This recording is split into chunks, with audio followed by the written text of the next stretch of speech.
Yo, October 11th, 2021. Halfcast 156, episode 156. Let's go. Happy Monday, guys. Happy Indigenous Peoples Day. Hope all is well.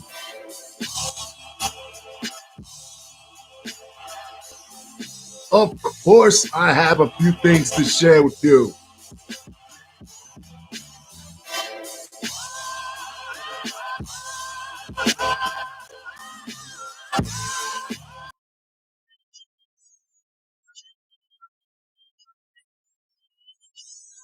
Let's have that.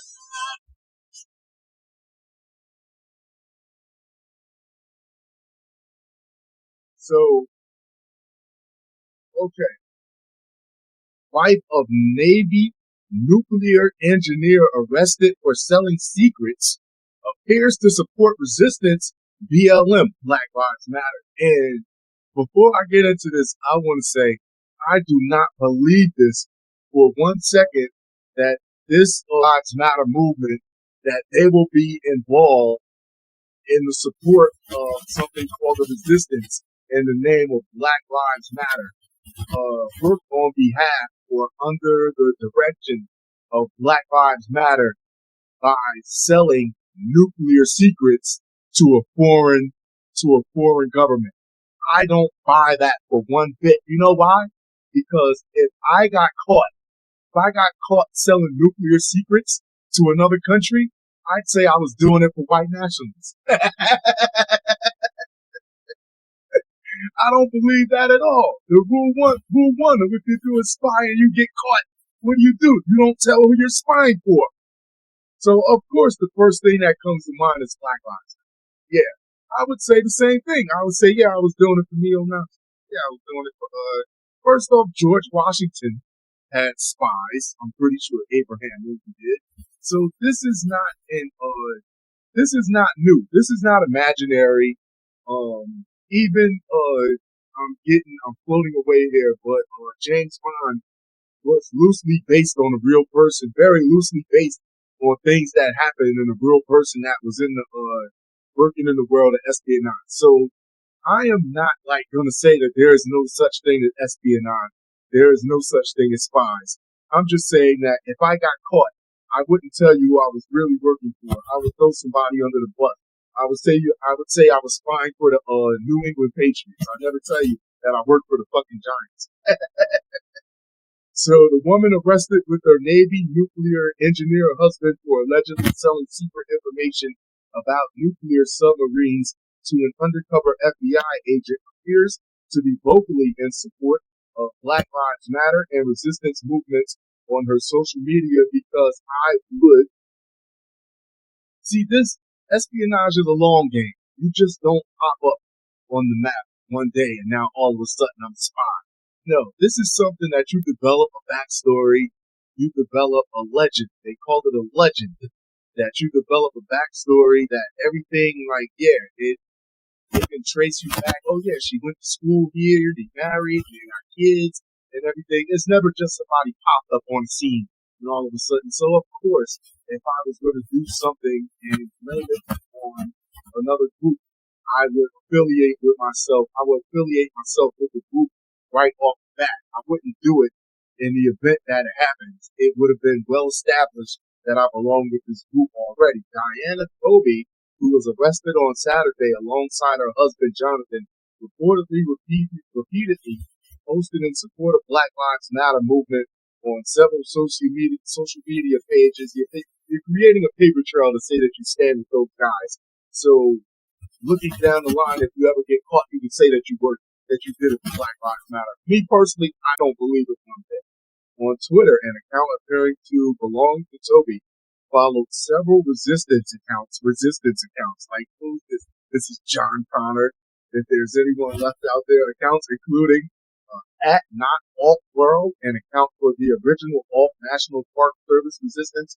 They were just Alt US EPA, the unofficial resistance team. Oh, so you're just a rebel, huh? team of the U.S. Environmental Protection Agency, and Rouge, NASA, the self-described unofficial resistance team of NASA. So really, NASA. So you're just anti everything. You're just anti everything. When it was active, the account retweeted several tweets criticizing former President Donald Trump, who had been inaugurated just days before. The rest of the world, America is temporarily out of order. We hope to restore service soon. Hashtag the resistance, hashtag Muslim ban, hashtag stand up to Trump. One tweet the account shared read. You're just blanket supporting everybody. Post from the Facebook account reportedly belonging to Toby featured a photo of a transgender flag, profile photo of former presidential candidate Hillary Clinton's campaign logo. What are you trying to say? Hillary is transgender or something? Like, see, when you support so many groups, you send mixed messages, and that's probably what part of their plan too was to sow confusion as to what, like, yeah. In October 2016, she uploaded a profile picture that had the words "Women can stop Trump" over a photo of herself. Public posts on the Facebook account are largely limited to profile and cover photo updates, as well as multiple donations she made to several fundraisers. This is all shell shit that I would do if I was involved with an organization. I would be involved in everything. I would not. You would hear me speaking about everything except for the person who I was really in need with. Yes. The Fed say she stashed secrets about the country's Virginia-class nuclear-powered attack submarines on a blue plastic-coated SD memory card, then sandwiched the tiny device between two slabs of bread, slab it with peanut butter. See, no Black Lives Matter is going to have that much peanut butter to hide. Nuclear secrets is going to be a thin coat of peanut butter. You could have hid it in the jelly. The engineer also allegedly used a Band-Aid wrapper and pack of chewing gum to help hide SD cards at other times. Are you kidding me? It is the stuff of movies, but it's not. And it's supporting NASA. NASA, really? Next. If you fucks with the show, if you like the show, subscribe and comment. Let me know you rocking with your boy. Dog the Bounty Hunter leaves Brian Laundrie search after injuring himself. So what was he hot on his trail? What was he in a foot race? He was on a foot chase with him? I bet he wasn't. Dog the Bounty Hunter has left his search for Brian Laundrie due to an injury. He didn't even get close to him. He already got. The reality television star 68 has been leading a high-profile search for the 23-year-old. So you're not leading anything if 2 weeks in. You're not leading anything if 2 weeks in you're already taking yourself out of the game due to an injury. Like, yeah, it just didn't reap the social benefits that you thought it would. It didn't reap the whatever you call it, the publicity that you thought it would. So now it's not as important to you as you thought it would be. And the reality television star 68 has been leading a high-profile search for the 23-year-old fugitive who was wanted in connection with the murder of his fiancée, Gabby Petito. Dog, whose real name is Wendy. Chapman has gone back to Colorado while his team remains on the search in Florida. Josh Benson, of Florida news outlet WFLA, has confirmed that Chapman sustained ankle injury in the search of doing absolutely just walking around the plains. Dog just got an update from Dog the Bounty Hunter team. They say he's headed back to Colorado soon to meet the doctor after injuring his ankle in the search. Where are you? Where were you searching? Where were you searching? You weren't searching anywhere, Benson tweeted. Yeah, come on. He's raising funds to continue what he calls an expensive search. Oh, the money.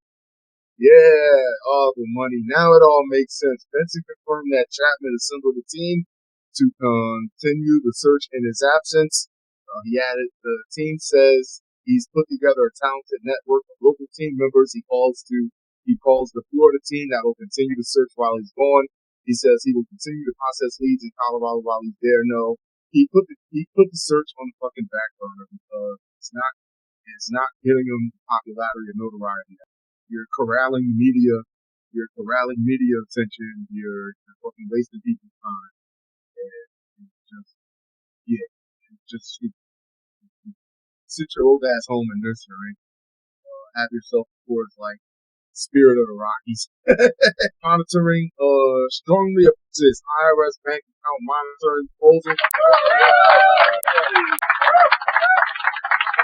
Smart, very smart, because I will hold cash. I will not have not 1 cent tied up in anything. I'll just hold cash until I figure out how to turn money into like something that people buy. Like, I don't know, rice or something. I don't know. Tennessee Treasurer David Lillard is calling President Joe Biden's plan to have the IRS monitor banking accounts with more than $600 in transactions in a year an invasion of privacy. People do that. Like, yeah, come on, man.